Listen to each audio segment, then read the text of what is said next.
Oi, tudo bem? Aqui é o professor Alexandre Souza, da Ecologia da UFRN, e eu vou compartilhar com você aqui a minha experiência sobre como a gente deve escrever trabalhos científicos com mais facilidade do que no começo da carreira. Então, assim, se você está diante da necessidade de escrever o seu trabalho científico, né, que pode ser o seu TCC, pode ser a sua dissertação de mestrado, sua tese de doutorado, pode ser também simplesmente a sua atividade profissional de escrever artigos, escrever trabalhos científicos, né?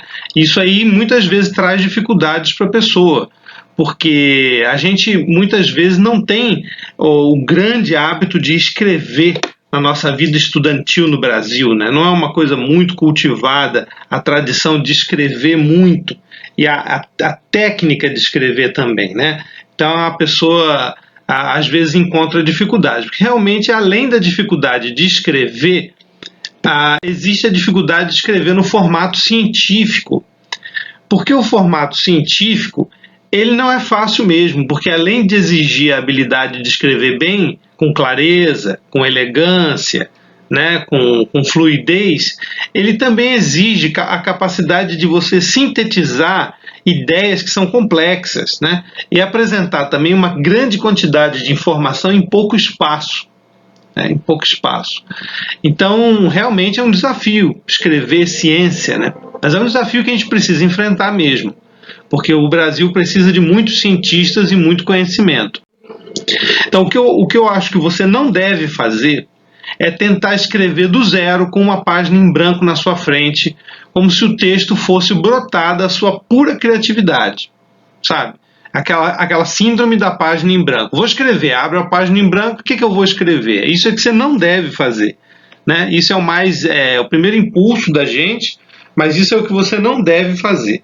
O que você precisa é de uma estratégia. Você precisa de uma estratégia.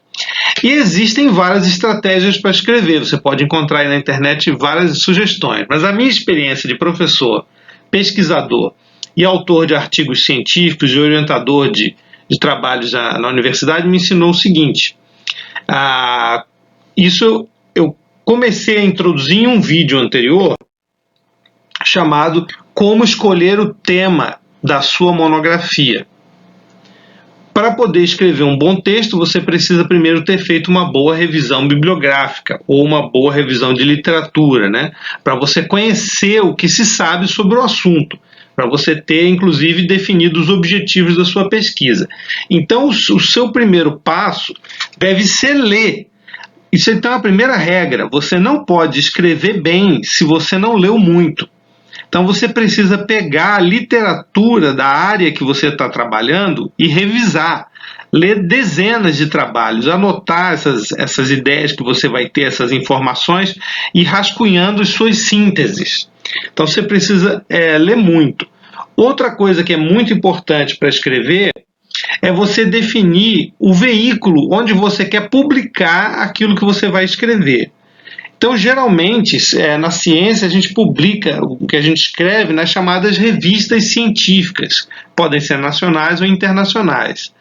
E cada revista tem um perfil, tem regras específicas, tem número de palavras, tem o estilo que costuma ser publicado ali. Então, é importante você ler alguns artigos recentes que foram publicados na revista que você escolheu, para você ver o formato, o tamanho, a abordagem, o número de figuras, tudo isso, né? A escolha da revista vai definir o tamanho do trabalho e, basicamente, também vai definir se ele vai ser mais aplicado, mais teórico, por exemplo. Então, se você pega uma revista que você vê que geralmente investe em teoria, o seu trabalho tem que ter uma introdução mais caprichada, que apresente a teoria, revise a teoria. Se você pega uma revista que tem trabalhos muito curtos, focado no resultado, você não vai perder tempo elaborando muito uma teoria, uma revisão da teoria, por exemplo, né? Mas isso não significa que você já começou a escrever o trabalho. Isso aí é o preparatório. Você lê muito, você tem uma ideia da revista que você quer publicar, né? Então, para você realmente começar, eu sugiro que você escolha uma das duas estratégias seguintes. Estratégia 1 é começar pela introdução, objetivos e hipóteses. E a estratégia 2 é começar pela discussão. Tá? Começar pela discussão. Então vamos lá na estratégia 1, que é começar pela introdução do trabalho. Se o seu trabalho ou a sua pesquisa forem experimentais, então eu sugiro que você comece a escrever pela introdução, objetivos e hipóteses. Os trabalhos experimentais são predominantes em várias áreas da ciência. São situações em que o pesquisador ou a pesquisadora controla o ambiente para poder medir os efeitos de uma manipulação sobre o resultado que está interessado, né? Então você tem desde experimentos em laboratório, que você controla a temperatura, controla o meio de cultura, controla os reagentes a que o objeto de estudo está submetido, né?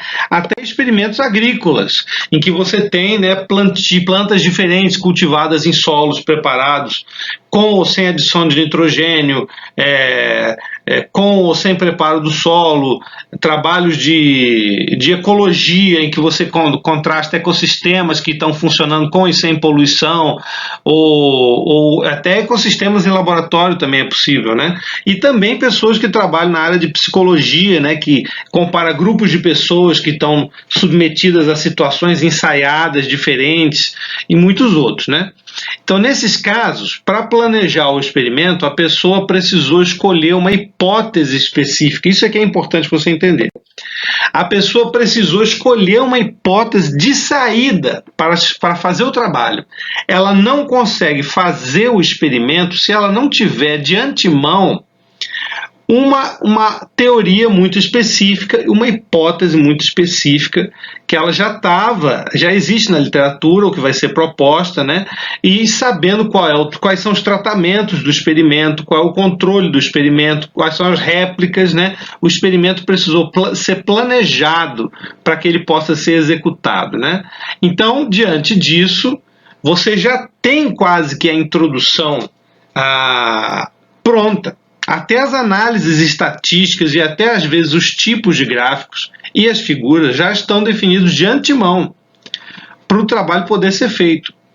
Então o trabalho já está bastante definido no que se refere ao raciocínio, em que as hipóteses se baseiam, o que é esperado encontrar, o que significa se encontrar o resultado, o que significa se não encontrar, né? Então, nesse caso, a introdução pode até ser escrita antes do resultado ser obtido. Você já pode escrever a introdução do trabalho antes de fazer o experimento de fato, né? Porque a introdução é, em grande parte, a própria introdução do projeto que deu origem ao trabalho, ou uma versão melhorada desse projeto, né? As hipóteses não podem mudar muito, porque o experimento já foi construído daquela maneira e, portanto, as hipóteses são independentes dos resultados, inclusive, né? Agora, em muitas outras áreas do conhecimento, o trabalho científico é observacional. Então, a estratégia de começar pela introdução já não é tão eficiente. E aí vem a estratégia 2, que é começar pela discussão, quando o trabalho é observacional, quando não existe um experimento controlado, né? O pesquisador ou a pesquisadora escolhe o seu objetivo, faz a sua pergunta, coleta vários dados em campo e não sabem bem o que vão encontrar exatamente, embora tenham uma ideia geral e tenham expectativas pessoais, mas não são expectativas formais, não são expectativas matemáticas, não são números a expectativa em geral, são expectativas vagas, né? Então, exemplos são estudos ecológicos sobre espécies de plantas ou animais que ocorrem numa região, entrevistas e levantamento de opinião feito em diferentes contextos sociais, análise de grandes bancos de dados populacionais, econômicos, climáticos, entre muitos outros.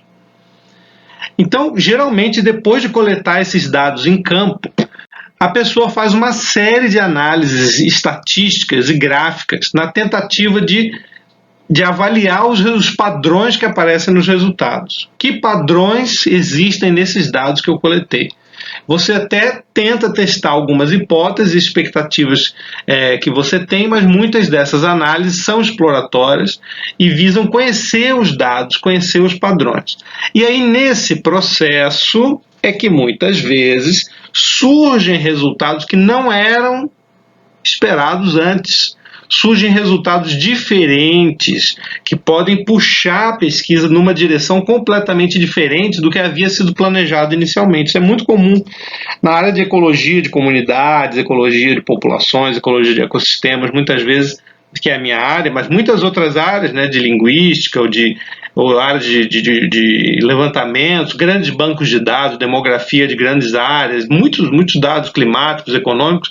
Você vai analisar, você descobre padrões nos dados e descobre relações nos dados, correlações que você não esperava, ou que são um pouco diferentes do que você esperava, ou diferentes do que a literatura diz que deveriam ser. Né? Inclusive, são assim que ocorrem, em parte, novas descobertas científicas, né? Através da análise observacional, exploratória e correlacional entre muitas variáveis, como comportamento, por exemplo. O comportamento dessas variáveis é também mais ou menos conhecido, mas não pode ser controlado pelos pesquisadores. Então, no final, o que acontece? No final, depois que você termina as análises, você precisa fazer um esforço de síntese. Você precisa refletir muito, pensar muito sobre o que você encontrou para você tentar resumir, tentar sintetizar aquilo tudo numa mensagem, num significado, né? Você precisa ver o que esse resultado conta, o que os dados contam para mim, como eu posso interpretar esses resultados à luz da literatura científica, né? É essa história científica que você resumiu, que você sintetizou com base nos resultados, que vai guiar a redação do trabalho, né? Nesse caso, eu sugiro, nessa etapa entra muita discussão com o seu orientador. Em todas as etapas entra discussão com o orientador, mas nessa etapa é mais fundamental ainda, né? Você discutir com outras pessoas, discutir em congresso, em reunião, em qualificação e tudo mais, né? Aí, nesse caso, quando você bola uma interpretação final sua, o que eu sugiro é que você, então, comece a escrever o trabalho pela discussão do trabalho, que é o final. Porque os diferentes resultados vão ter diferentes implicações para diferentes temas. E essas implicações vão organizar a sua discussão e você escrever a interpretação lógica dos resultados, né, que é a discussão, é que vai clarear suas ideias e dar estrutura para o trabalho, né? Claro que a discussão também deve ressaltar como é que aqueles resultados todos se ligam uns nos outros, como eles formam uma síntese, uma mensagem principal, né? O que eles contam, que mensagem principal o leitor deve levar depois de ler o texto. Com essa discussão pronta, fica claro na sua mente qual deve ser a introdução, entendeu? Aí você está apto a escrever uma introdução que apresente ao leitor não só o tema geral, mas também o caminho e o raciocínio que vão preparar o leitor para compreender a síntese e a mensagem principal que a discussão contém, entendeu? Então, você conhecendo bem essa interpretação que você criou, você então escreve uma introdução que conduz o leitor para entender essa discussão. Então, né, portanto, a introdução é a forma de apresentar os objetivos, fica geralmente muito mais fácil, mais bem feita, se ela for escrita por último e não no começo. Entendeu? Gostou da sugestão? Compartilhe suas experiências de redação aqui nos comentários deste vídeo.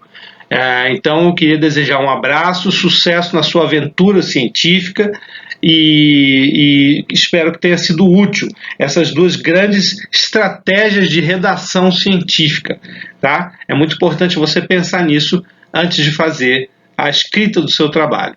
Um grande abraço e até a próxima.